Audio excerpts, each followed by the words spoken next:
බැරි වෙච්ච ඒවා ගැන වද වෙවි ඉන්න එපා. ඒවා හදන්න කරන්න පුළුවන් උපරිම එක. අනවශ්‍ය විදියට හිතන්න යන්න එපා.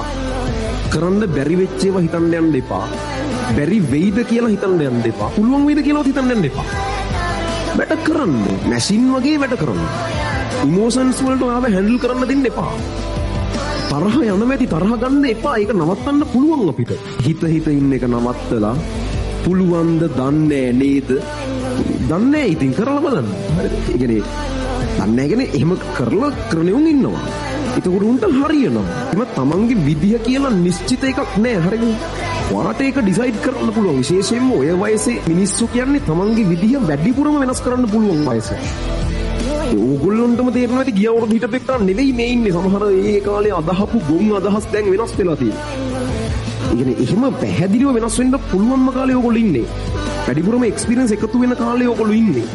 ඉතින් ඕගොල්ලන්ගේ විදිය කියලා එකක් නෑ. සමහර විට ඉතින් මම ඉතින් එහෙමයි නේ කියලා.